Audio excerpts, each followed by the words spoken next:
Hey guys, welcome back to my channel. Today I have a review of this book called Now Habit at Work. I just finished reading it and I would like to summarize it for you and for me to remember as well. I'm trying to practice my summarization skills, and I like reading, and I read a ton of books, but over time I forgot what I read, and I want to make sure I remember what I read and I have a high level summary of it.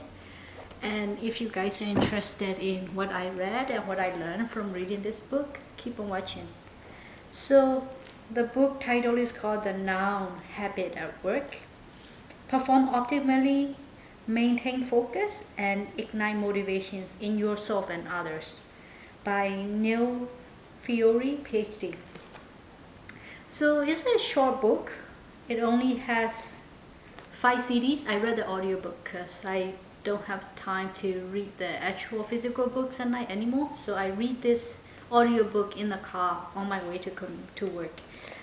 So my overall summary of this is, it's not my favorite book, to be honest. It's a little scattered.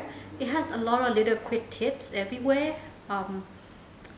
It's not just for people who work. It applies to self-motivation, even if you're not working, or just about how to getting started, do something, and rather than procrastination. That's exactly about it. How to find the motivation to kickstart whatever you're procrastinating about.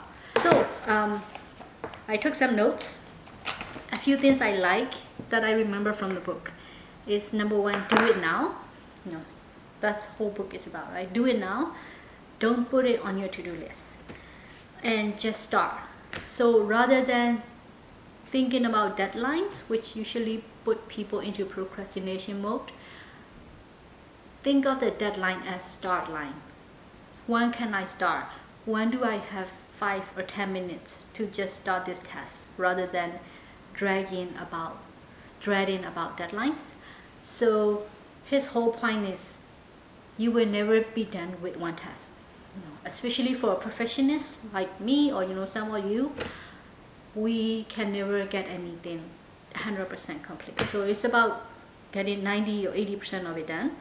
And the key to it is just get started. The whole point is that once you get over the initial inertia, you will get to that momentum and speed where you can cruise along and enjoy and make the most progress. So most of the tips are how to, just motivation about just get it started, just do it now. And the way to do it is replace that I have to phrases with I'm going to start now. So instead of saying I have to go to grocery this evening, that puts the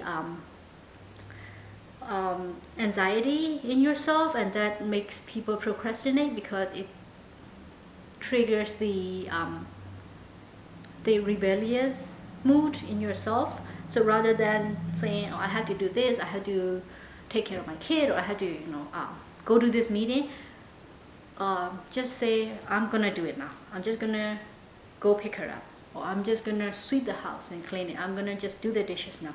Just get started, and once you're in the momentum, you will end up finishing it eventually. But just getting in the groove is what takes people most of the effort. For the things, he didn't say explicitly, but one of the tips I learned that goes along with this book is that don't put it on your to-do list. If it takes less than 2 minutes to do something, just do it now. And to-do lists are good in organizing, but it didn't actually get the job done. So if it's a quick job that you can do it right away, just do it now and don't even put it on the to-do list. So my personal take for that point, just start now, although I like it, it conflicts with what I like from the 7 Habits of Highly Effective People. I'll review that book in another video, but the takeaway from that video that I like is to reduce the anxiety and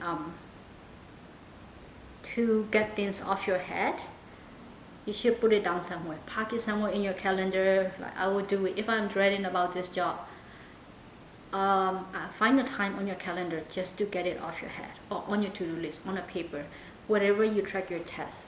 So I think you have to find the balance. I had to find the balance of, when to put things on the to-do list versus just doing it now, because I'll feel guilty if I don't do it. Right? So my takeaway from those 2 points with the conflicting suggestion is that if it takes me less than 10 minutes or something, I'll do it now. But yeah, I think that's the balance that we have to find. And in this book, he talked about some communication styles, but after the whole chapter about communication, I don't get much out of it. I forgot. I read it and I forgot. So I can't say anything about that chapter. And another point that I take away is set realistic goal. If you set achievable realistic goal, you are more likely to get into it and get started with that task, which makes sense.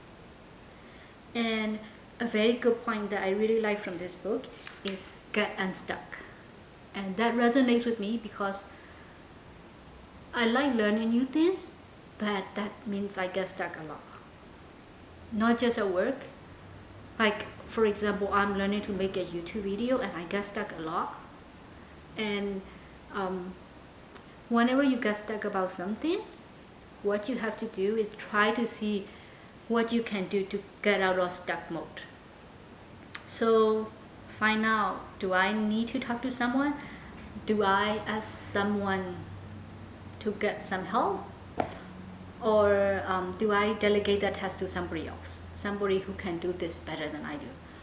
Or do I break it down into little chunks so that I can handle one small piece at a time rather than thinking about the whole thing and don't know how to move forward? So getting unstuck is a very key part of getting things done.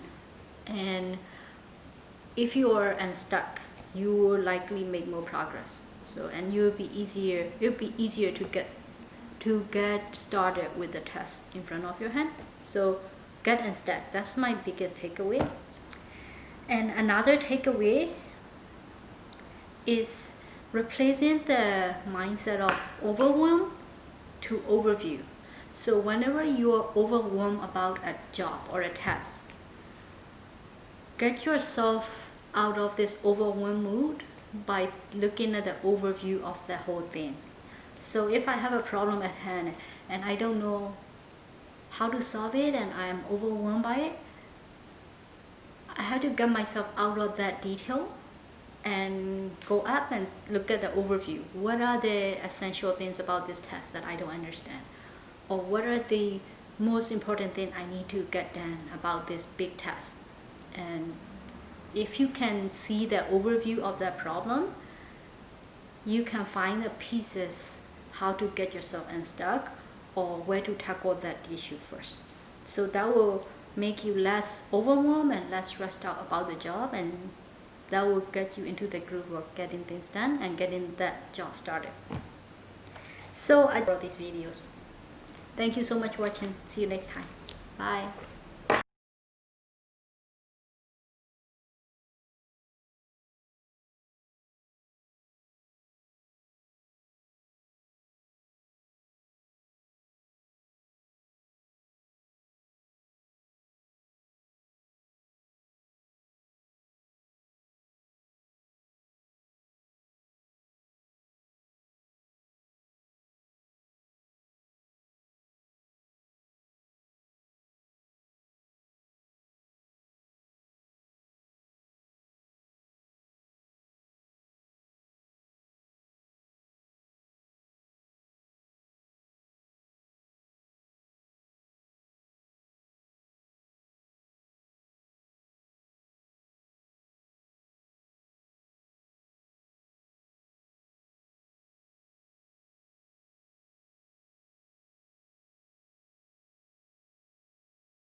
I'll make more